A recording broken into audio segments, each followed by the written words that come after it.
Hey everybody, my name's Jeremiah and you're watching DocWatch.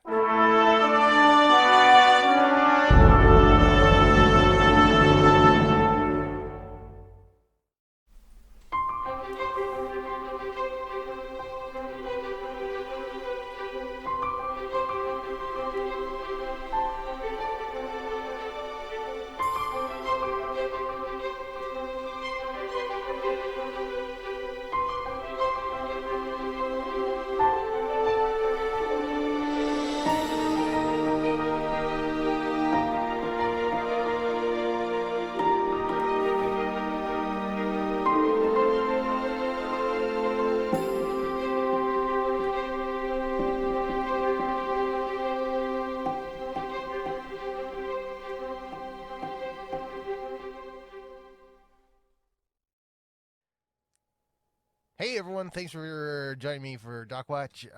My name is Jeremiah Riesenbeck, if you don't already know, and I'm so glad that you are here today and joining me on this journey. DocWatch basically is me filling out the ropes and finding my way through my Doctor of Education through Liberty University online in Lynchburg, Virginia, and basically, I'm going to be doing a Doctor of Education in curriculum and instructional design and technology. And I'm really excited to get started, guys. The whole idea or the whole concept of this goes back to high school, really. I've always wanted to be a doctor. I was going to school, I went to high school, Rancho High School. I was in the magnet program there, and I thought I was going to be a doctor, a forensic pathologist, doing the coroner medical examiner stuff. And turns out I'm not all that great at math and science. So, long story short, long way down the road, I decided I'd like to be a history teacher. I enjoyed history a lot, thanks to some really good history teachers. Shout out to Stephen Deuce, for giving me my passion for history, really. And so I've been teaching history here in Las Vegas since 2014. I teach in the Clark County School District, which, if you don't know, is the fifth largest school district in the country. And I've taught world history, U.S. history, we the people. And I enjoy world history the most, I think, just for a multitude of reasons. But, it just gives you so much opportunity to talk about such a wide variety of topics and really focusing on what the teacher, I suppose, in this case, wants to do. So, I went to Rancho High School. Like I said, I started out in community college. I was a theater major. When I was in college or community college, I started out and I did a couple productions at community college. And then finally, when I got into UNLV, I really settled down and focused on education. So I have my bachelor's of science in education, secondary education, with a focus of comprehensive social studies. And then I started teaching a couple years after that. I started my master's degree, got my master's degree from Concordia University in Oregon. They recently shut down their school, unfortunately. Otherwise, I might be going there for my Doctor of Education. I started a second master's. I was going to get a special ed endorsement, and I went to WGU. I did not enjoy WGU's format, their system.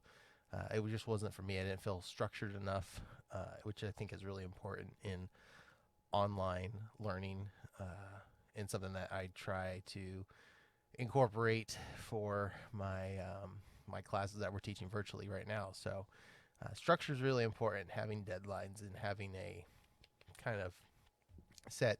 If you don't know about WGU, they're proficiency based, and so whatever you do or however you do, their assessments, their classes are designed for you to take at your own pace. So if you can complete a course through previous knowledge in like a week, then you finish that course and you can register for another one. and you can complete as many courses as you can in like their 16-week term. For me, it just didn't work. I couldn't focus enough on a schedule and say, okay, I'm going to work on this. It has to be done because they don't give you dates. And so, again, for me at least, I really needed the structure, the time, saying, okay, by Wednesday you need to have this, by Friday you need to have this, and so on. And so I feel like from what I've seen so far in Liberty, they are very much like that. They have these weekly deadlines that you have to meet. Why did I choose Liberty? Well, in so Liberty, if you don't know, recently had some to do. Right, they're the Jerry Falwell University, and Jerry Falwell Jr. Was the president of the university, and there was some controversy because they're a Christian college, and there was some moral interpretude. If you don't know the whole story, you can find it, I'm sure, if you search Liberty University Jerry Falwell Jr., you can find out all the history. And so I was hesitant at first because I was like, oh, well, I'm going to get laughed at. But really, they're actually a very highly rated school. They're like the #2 online school in the country. Their rates, their prices for graduate courses, very affordable. And even more so if you're a veteran or in the military, they give you a huge discount.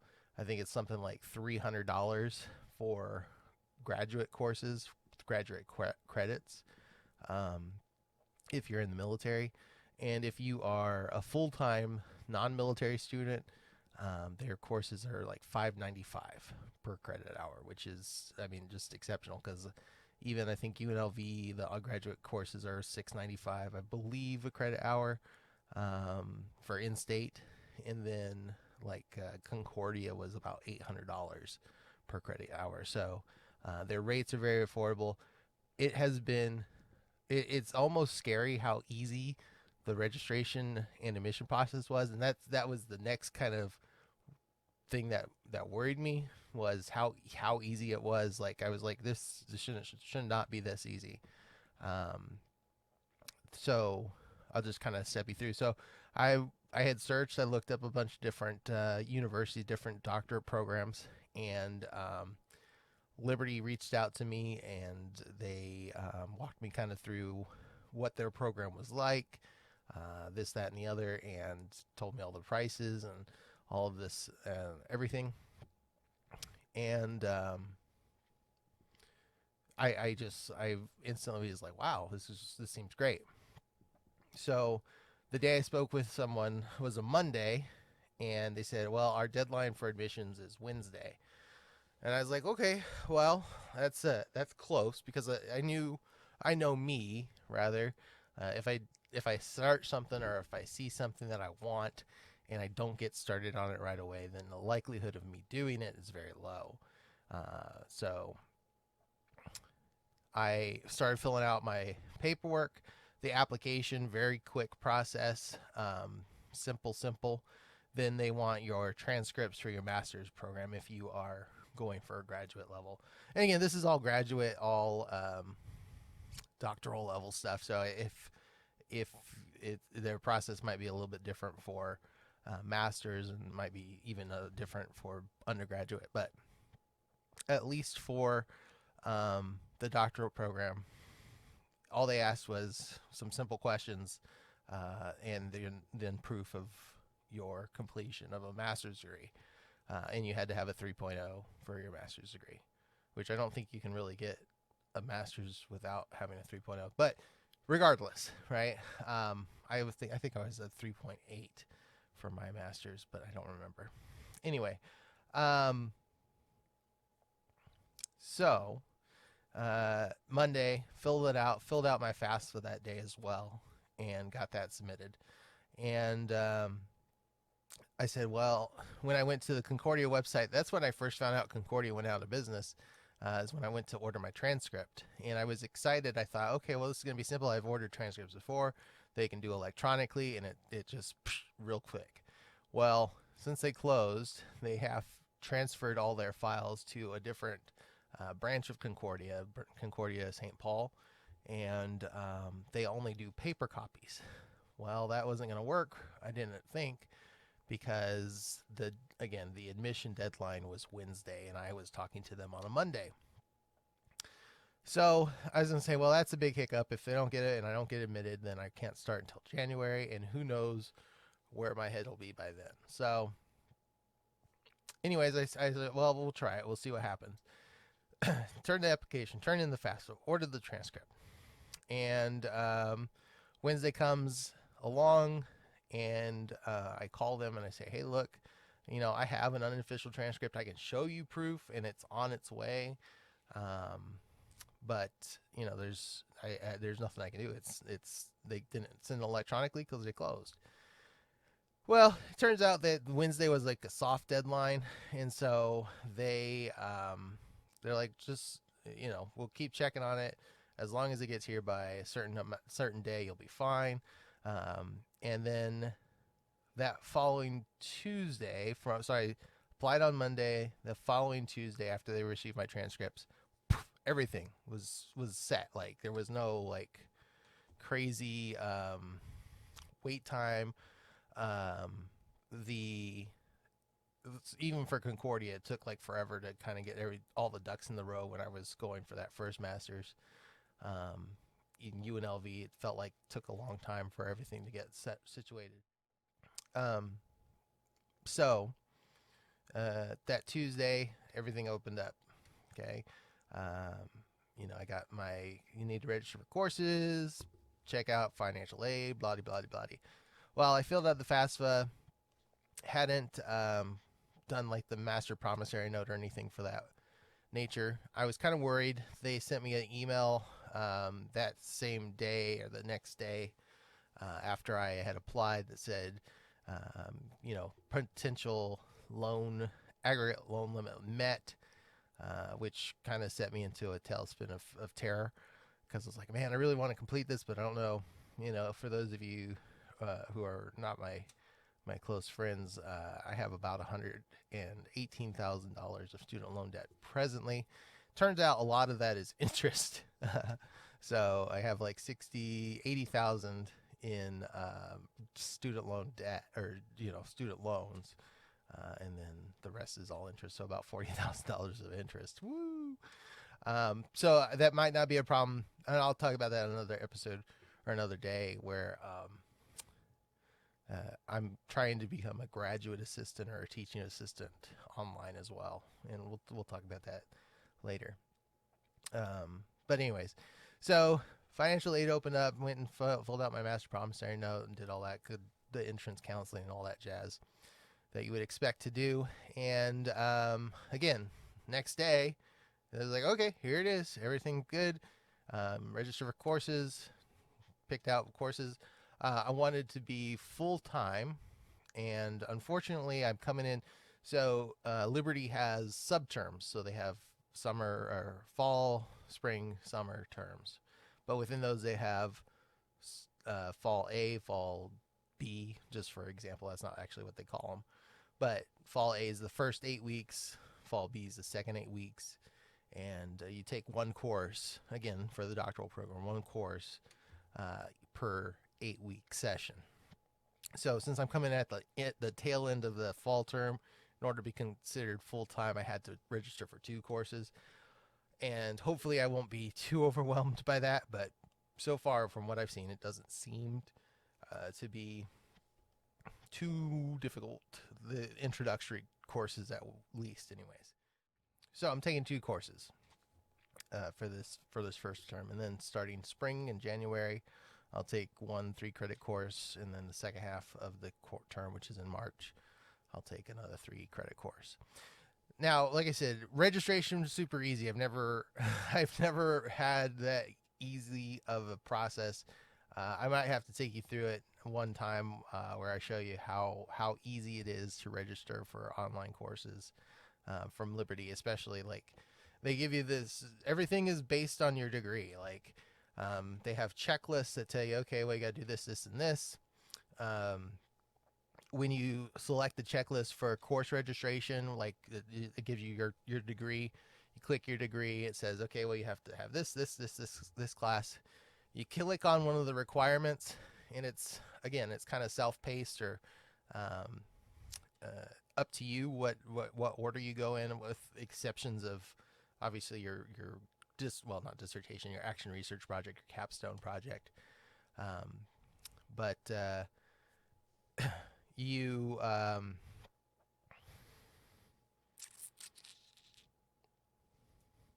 you sorry, you click the option of your courses that you'd like to take, and it breaks it down by your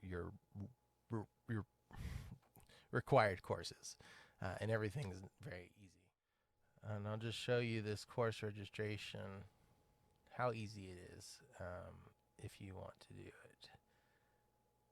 it. And by the way, the day I filled out my application, the day I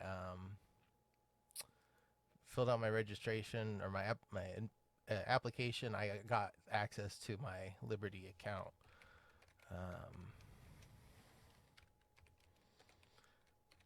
Which was, again, impressive, because I remember even UNLV, it felt like it took a day or two before I got in there.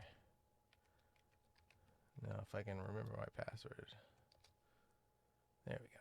All right, so course registration looks like this. And again, we will go to spring just for giggles. Spring.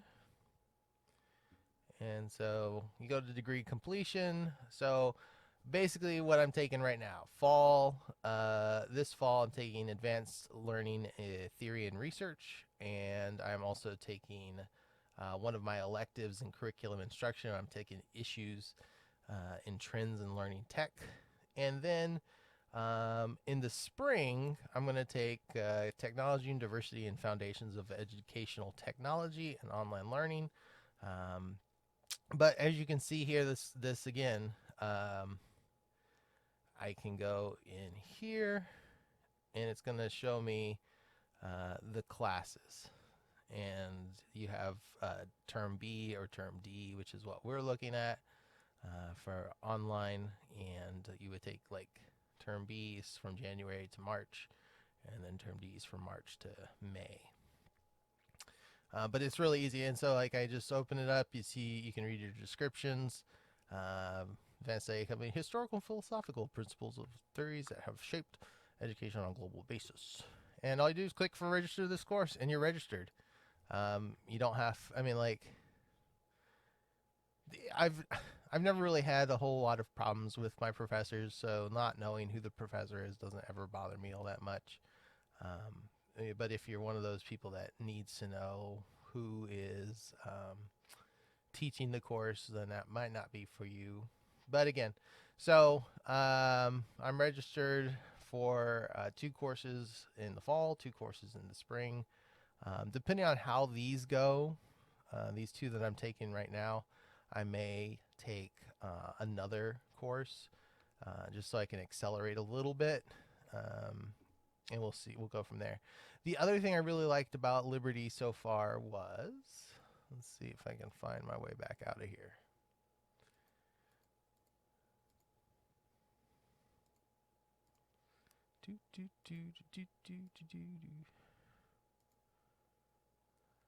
The other thing I really liked about Liberty so far also was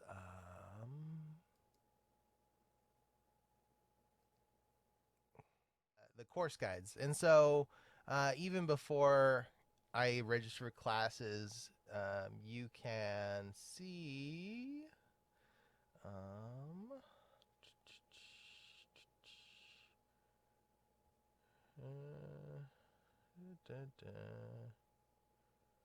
course guides. Here we go.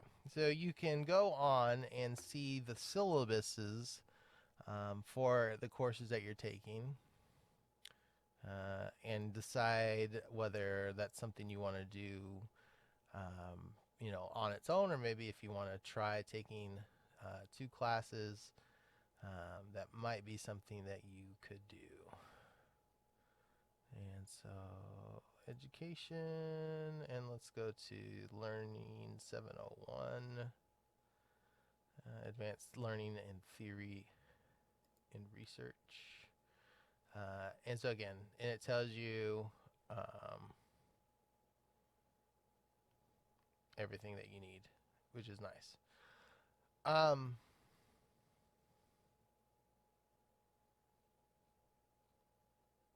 and then here again, you have what you're checking off, and as you go through, so it's nice. So yeah, the other thing that happens after you've registered for courses, after you have all your financial aid squared away, or whatever you plan on doing, they offer payment plans. It's not something that I'm doing because again, I'm just trying to get through. But they have a financial check-in, and that makes sure that everything's set up and paid for, that you're agreeing to their terms or whatnot, and all is well. What is cool about it is as you complete your financial check-in, then you can request a book voucher, and so that's going to be the final part. So you select your term. I've already done my check-in, so I can't really do it again, but it's really a very simple process, and the first time you do it, they have somebody walk you through. You talk with a new enrollment specialist, and they walk you through the whole process, which is nice. Excuse me.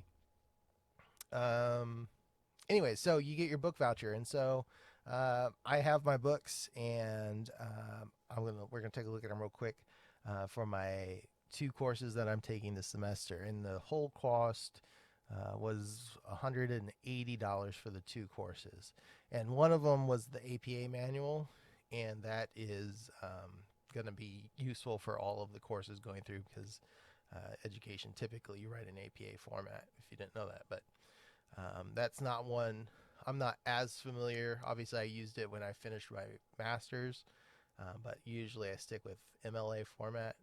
I just think it's easier overall, but APA is what I will apparently be writing in for this degree as well. Anyway, so about $180. I got it shipped next day. So I ordered them on Thursday and I got them Friday. And so today is Sunday, and I wanted to take a look at them with you. I already opened because I did not want to, struggle with the tape and stuff while I was on. Oops. Hopefully that didn't shut it down. Am I still good? We're still good. Yeah, we're still good. So, we got the, there's no air in this, so I don't know how exactly it would have protected the books, but that's all good. We got your receipt, MBS Direct. It's like a Barnes & Noble thing, $188.98. That included shipping. I paid for next day shipping because I just wanted to have them here. You can sell these books back. I don't usually ever sell books back because I tend to hoard things. So for our 701 class, we have Learning Theories and Educational Perspective. It's from Pearson. It is by Dale Schunk, S-C-H-U-N-K, Schunk, 8th edition. Let's see, what are some of the chapters here? Introduction to the Study of Learning, Neuroscience of Learning, Behaviorism, Social Cognitive Theory, Information Processing Theory, Encoding and Storage, Information Processing Theory, Retrieving and Forgetting, Cognitive Learning Processes, Constructivism, Motivation, Self-Regulated Learning, Contextual Influences, and Next Steps. So, looks to be like a study of almost educational psychology type things, some history, talking about research, methods, methodology, educational data mining. That's going to be interesting. And so on, neuroscience, that's interesting. I like that. So again, learning theories and educational perspective. No pictures. It's all text. That's a little upsetting because my inner 10th grader needs pictures, but learning theories is good. The other book for 703 looks like Learning Supercharged Digital Age Strategies and Insights from the EdTech Frontier from Lynn Schrum, Dale Shunk, and Lynn Schrum. Coincidence? I don't know. Digital Age Strategies, excellent primer on the major areas of educational technology focus, from STEM to digital citizenship to marker spaces. Offers a lot of practical inspiration for teachers who aspire to use technology effectively, creatively, and wisely. Topics covered include digital equity considerations and digital citizenship, personalized and project-based learning, blending formal and informal instructions, coding and robotics, marker spaces, gamification, badging, and open educational resources. Lynn Schrum is a PhD professor in the Abraham S. Fischler College of Education at Nova Southeastern University in Florida. Interesting. So let's see what this one has inside. Much thinner book, obviously, so that bodes well for me in the fact that one course has a lot of seeming reading versus this one. So we have STEM initiatives, robotics and coding, marker spaces in the maker spaces in the maker movement. Sorry, I thought I saw another R in there. What are maker spaces in the maker movement? I need to know that. Page 42. Chapter 3, gamification and digital game-based learning. Digital citizenship, chapter 4, pedagogical changes, project-based learning and personalized learning, efforts towards bridging the digital divide, blending of formal, non-formal, and informal instruction, lessons learned, emerging themes, and looking forward, and that's it. 200 plus pages, 208 pages of reading, so the other one's about 580 pages. But this one seems pretty interesting. Again, like things like gamification, something I'm really interested in. Going to be interested to see what maker spaces are. I've never heard that term before, so that one's a new for me. Digital citizenship, as I know about. I mean, pedagogical changes. Am I saying that right? Pedagogical? Pedagogical? I know. I don't say a lot of words right. Anyways. Annoys people when I say anyways. But anyway, efforts towards bridging the divide. Okay, so that is Learning Supercharged, Lynn Schrum. It's like a $30 book. It's not actually too bad. If you want to if you're interested in educational technology, it seems like it might be a pretty good book. I'll have to, as we go into future episodes, I'll have to give you kind of a more in-depth review, so to speak. And then last but not least, everyone's favorite manual publication of the American Psychological Association, APA format. So, I think I've gotten these books before and I've never actually read them. I don't know if I could actually sit down and read them. But we'll see. Does anybody know, unless you're like a hardcore writer, has anybody ever actually read this manual? I mean, like, I know the fundamentals, and what I do when I'm writing papers is I go and I look up, okay, how do I cite this in APA format, and then how do I format, and they give you the Cliff Notes version. But has anybody actually ever read this? I think there's an APA quiz on one of my courses that I have to take, and so I may actually have to read it. But let me know in the comments whether you've actually read this. Is it something that I should sit down and read? Will I be enlightened, or can I continue using the Cliff Notes version by searching what I need formatted on Google? That's what the kids do, so why shouldn't I do it? But let me know in the comments. Woo! Such a pretty chime. Well, that's about all the time we have for this week. So thank you so much for following, liking.